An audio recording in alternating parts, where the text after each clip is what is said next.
आज डेट है 24 सितंबर 2025। सोचो, आज से कुछ साल बाद का एक दिन। तुम्हारी सुबह होती है, अलार्म बजता है, तुम आंखें मलते हुए उठते हो, पर सामने खिड़की से आती सूरज की रोशनी नहीं है। सामने तो बस एक वेलकम स्क्रीन है जिस पर लिखा है गुड मॉर्निंग। आज का आपका अवतार लॉर्ड हो रहा है।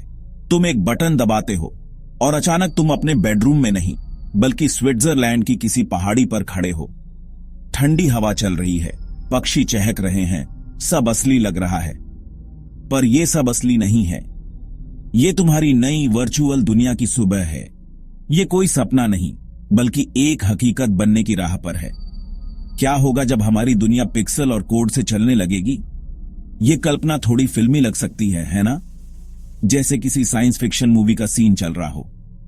लेकिन यार, आज देखो, हम पहले से ही आधी जिंदगी तो स्क्रीन पर जी रहे हैं। सुबह उठते ही फोन, दिन भर लैपटॉप, टीवी, टैबलेट। वर्चुअल दुनिया हमारे दरवाजे पर दस्तक नहीं दे रही, वो तो ड्राइंग रूम में आकर सोफे पर बैठ चुकी है। अब सवाल ये नहीं है कि क्या हम वर्चुअल दुनिया में जाएंगे, सवाल ये है कि हम उसमें कितना डूब जाएंगे। क्या हमारी असली पहचान, असली दुनिया कहीं इस डिजिटल चकाचौंध में खो जाएगी? ये सवाल डराते हैं, पर साथ ही एक नई दुनिया की संभावनाएं भी दिखाते हैं। चलो अब काम की बात करते हैं। ऑफिस, सुबह की भागदौड़, ट्रैफिक में घंटों फंसे रहना, बॉस की डांट, ये सब शायद गुजरे जमाने की बातें हो जाएंगी। कल्पना करो, तुम सुबह 9 बजे उठते हो, नाश्ता करते हो और फिर अपना वीआर हेडसेट पहन लेते हो। पलक झपकते ही तुम अपने वर्चुअल ऑफिस में हो। तुम्हारे साथ तुम्हारे कलीग्स के अवतार बैठे हैं। कोई अपनी कुर्सी पर घूम रहा है तो कोई कॉफी पी रहा है। तुम्हारी मीटिंग्स एक वर्चुअल कॉन्फ्रेंस रूम में हो रही हैं, जहां तुम 3D मॉडल्स और प्रेजेंटेशंस के साथ इंटरैक्ट कर सकते हो। काम खत्म, हेडसेट उतारा और तुम वापस अपने घर में। न कोई ट्रैवल का झंझट, न कोई ड्रेस कोड का टेंशन। ये सुनने में कितना कूल लगता है ना? काम करने का तरीका पूरी तरह बदल जाएगा। जो लोग छोटे शहरों में रहते हैं, उन्हें अच्छी नौकरी के लिए बड़े शहरों में जाने की जरूरत नहीं पड़ेगी। वो अपने घर से ही दुनिया की किसी भी बड़ी कंपनी में काम कर सकते हैं।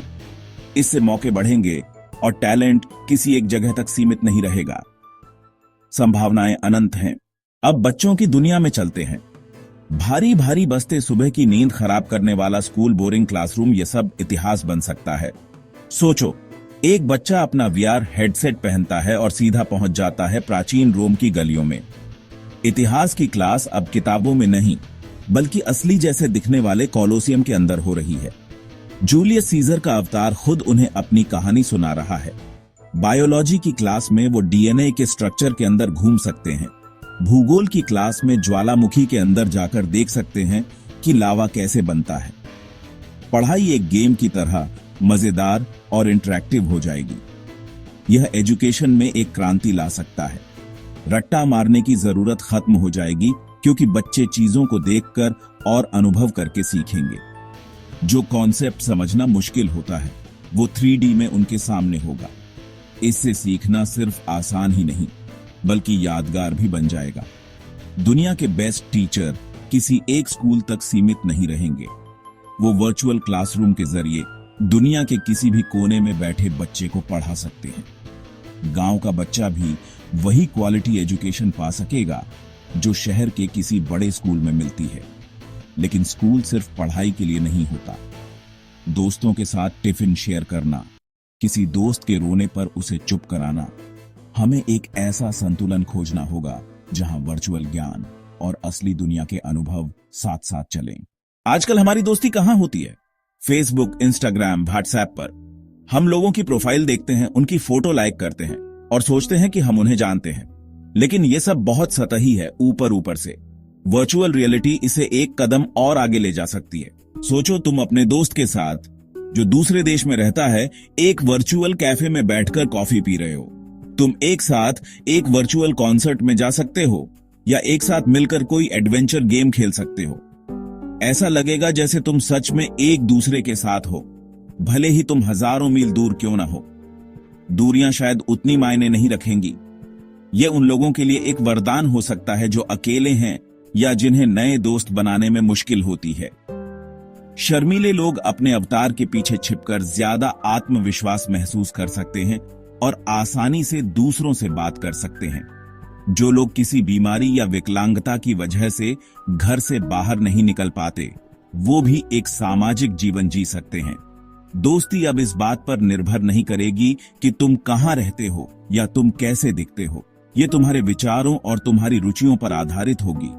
लेकिन क्या ये दोस्ती असली होगी? क्या एक अवतार के साथ बिताया गया समय एक असली इंसान के साथ बिताए गए समय की बराबरी कर सकता है? दोस्ती में सिर्फ बातें नहीं होती, उसमें एक दूसरे की मौजूदगी का एहसास होता है। हमें यह याद रखना होगा कि टेक्नोलॉजी रिश्तों को बनाए रखने का एक जरिया हो सकती है, पर रिश्तों का विकल्प नहीं। चलिए अब दोस्ती से एक कदम आगे बढ़ते हैं, प्यार और परिवार की तरफ। सोचिए, आप किसी से एक डेटिंग ऐप पर मिलते हैं, लेकिन अब आप सिर्फ चैट नहीं कर रहे हैं। आप दोनों अपने अपने अवतार में पेरिस की किसी रोमांटिक शाम में एफिल टावर के नीचे घूम रहे हैं। आप एक दूसरे के साथ वर्चुअल डांस कर सकते हैं, एक दूसरे को वर्चुअल गिफ्ट दे सकते हैं। यह सुनने में सच में किसी फेरी टेल जैसा लगता है। लंबी दूरी के रिश्ते शायद अब उतने मुश्किल नहीं रहेंगे, क्योंकि कपल्स एक दूसरे के साथ वर्चुअल दुनिया में समय बिता पाएंगे। ऐसा लगेगा जैसे वे एक ही शहर में रह रहे हैं, भले ही उनके बीच महाद्वीपों का फासला हो। परिवार के रिश्ते भी बदल जाएंगे। जो बच्चे काम या पढ़ाई के लिए अपने माँ बाप से दूर रहते हैं, वे रोज रात को डिनर टेबल पर अपने परिवार के साथ शामिल हो सकते हैं। वे साथ बैठकर मूवी देख सकते हैं, बातें कर सकते हैं और ऐसा महसूस होगा जैसे पूरा परिवार एक साथ है। दादा दादी अपने पोते पोतियों को बढ़ते हुए देख पाएंगे, उनके साथ खेल पाएंगे, उन्हें कहानियां सुना पाएंगे। ये टेक्नोलॉजी परिवारों को जोड़ने का एक बहुत शक्तिशाली जरिया बन सकती है। दूरियां सिर्फ एक एहसास बनकर रह जाएंगी, हकीकत नहीं। प्यार और अपनेपन का यह डिजिटल रूप कई दिलों को सुकून दे सकता है। लेकिन यहां एक बहुत बड़ा लेकिन है। क्या प्यार और लगाव को डेटा में बदला जा सकता है? असली प्यार में स्पर्श की एक बहुत बड़ी भूमिका होती है। किसी का हाथ थामना, किसी को गले लगाना। क्या एक वर्चुअल हग एक असली गले लगने की गर्मी दे सकता है? क्या एक अवतार की आंखों में देखना किसी की असली आंखों में झांकने जैसा हो सकता है? सबसे बड़ा खतरा यह है कि हम अपनी भावनाओं को भी फिल्टर करने लगेंगे। हम एक परफेक्ट दिखने वाली लेकिन अंदर से खोखली दुनिया बना लेंगे। हमें यह समझना होगा कि असली रिश्ते परफेक्शन पर नहीं, बल्कि एक दूसरे की कमियों को अपनाने पर टिकते हैं। अब बात करते हैं अलग अलग पीढ़ियों की। बच्चों की जिंदगी पर क्या असर होगा? बच्चों के लिए यह एक जादुई दुनिया होगी। उनकी कल्पना को पंख लगेंगे। वो जो चाहे वो बन सकते हैं, जहां चाहे वहां जा सकते हैं। उनका सीखना एक खेल बन जाएगा। लेकिन सबसे बड़ा खतरा असली दुनिया से कट जाना है। उनका सामाजिक विकास रुक सकता है। वे डिजिटल नशे के शिकार हो सकते हैं। युवाओं के लिए यह करियर और सोशल लाइफ का केंद्र बन जाएगी। नए मौके मिलेंगे, दुनिया भर के लोगों से जुड़ पाएंगे, अपनी क्रिएटिविटी दिखाने को प्लेटफॉर्म मिलेगा। लेकिन दबाव भी होगा। हमेशा ऑनलाइन रहने का दबाव, हमेशा परफेक्ट दिखने का दबाव, हमेशा प्रोडक्टिव रहने का दबाव। अपनी मानसिक सेहत का ध्यान रखना होगा। कब लॉग ऑन करके असली दुनिया में सांस लेनी है, यह सीखना होगा। असली दोस्त बनाना, प्रकृति के साथ समय बिताना।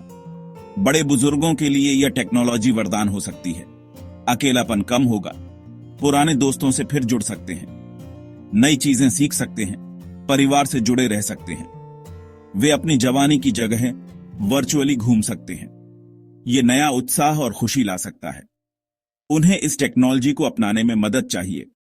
हमें धैर्य से सिखाना होगा ताकि वे खोया हुआ महसूस न करें। हर पीढ़ी के लिए अपने अपने मायने होंगे। यह एक सामाजिक बदलाव है जिसे हमें मिलकर संभालना होगा। युवा बड़ों को टेक्नोलॉजी सिखा सकते हैं, बड़े युवाओं को असली दुनिया की कीमत समझा सकते हैं। यह एक साझा सफर होगा जिसे हमें साथ तय करना होगा। चलो अब तराजू के दोनों पलड़ों को देखते हैं। एक तरफ फायदे, दूसरी तरफ नुकसान। सबसे बड़ा फायदा है सीमाओं का टूटना, भौगोलिक सीमाएं टूटना, शारीरिक सीमाएं टूटना, सामाजिक सीमाएं टूटना। शिक्षा और रोजगार के अवसर हर किसी के लिए बराबर हो जाएंगे। मनोरंजन और क्रिएटिविटी के नए रास्ते खुलेंगे। दूर बैठे अपने लोगों से जुड़ना आसान हो जाएगा। अकेलेपन और अलगाव को कम किया जा सकता है। दूसरा बड़ा फायदा है सुरक्षा और सुविधा। खतरनाक कामों को रोबोट्स को वर्चुअल रियलिटी के जरिए कंट्रोल करके किया जा सकता है। मेडिकल ट्रेनिंग में सर्जन्स बिना किसी मरीज को खतरे में डाले प्रैक्टिस कर सकते हैं। शॉपिंग, बैंकिंग, सरकारी काम, हमें कहीं आने जाने में अपना समय और ऊर्जा बर्बाद नहीं करनी पड़ेगी। हम अपना समय उन चीजों में लगा पाएंगे जो हमें सच में पसंद है। लेकिन अब सिक्के का दूसरे पहलू देखो। इसकी कीमत क्या है? सबसे बड़ी कीमत है हमारी असलियत। अगर हम 24 घंटे एक अवतार में जीने लगेंगे तो हम खुद को भूल जाएंगे। हम असली इंसानी संपर्क की गर्मी खो देंगे। दोस्ती और प्यार सतही हो जाएंगे। हम एक ऐसी दुनिया में रहेंगे जहां सब कुछ परफेक्ट और फिल्टर्ड होगा, लेकिन कुछ भी सच्चा नहीं होगा। असली दुनिया की छोटी छोटी खुशियां, बारिश की बूंदें, किसी फूल की खुशबू, और फिर है स्वास्थ्य पर इसका असर। घंटों तक वीआर हेडसेट पहनने से आंखों पर क्या असर पड़ेगा? हमारे दिमाग पर क्या असर पड़ेगा? अगर हम दिन भर एक ही जगह बैठे रहेंगे तो मोटापा, डायबिटीज, दिल की बीमारियां बढ़ सकती हैं। हम एक ऐसी पीढ़ी बन जाएंगे, मानसिक रूप से तो बहुत एक्टिव, पर शारीरिक रूप से बहुत कमजोर। तो अब सवाल उठता है कि क्या हमें इस टेक्नोलॉजी से डरना चाहिए? क्या हमें इसे पूरी तरह से नकार देना चाहिए? नहीं यार, डरना कोई समाधान नहीं है। टेक्नोलॉजी एक बहती नदी की तरह है, तुम उसे रोक नहीं सकते। अगर तुम रोकने की कोशिश करोगे तो वो तुम्हें बहा ले जाएगी। समझदारी यही है कि तुम तैरना सीख लो और नदी की दिशा को कंट्रोल करना सीखो। हमें ड्राइवर की सीट पर बैठना होगा, पैसेंजर की सीट पर नहीं। हमें बदलाव अपनाना होगा, लेकिन खुली आंखों से। फायदों का स्वागत करो, खतरों से सावधान रहो। ऐसे नियम और कानून बनाओ जो प्राइवेसी बचाएं। टेक्नोलॉजी कुछ लोगों तक सिमट कर न रह जाए। इसका फायदा समाज के हर वर्ग तक पहुंचे। स्कूलों में बच्चों को डिजिटल लिटरेसी, इमोशनल लिटरेसी उन्हें सिखाओ। वर्चुअल का सही इस्तेमाल, असली दुनिया की कीमत। यह बड़ी जिम्मेदारी है, सबको मिलकर उठानी होगी। सबसे जरूरी है संतुलन। वर्चुअल और असली दुनिया के बीच पुल बनाओ, दीवार नहीं। कब लॉग इन और कब लॉग ऑन सीखो।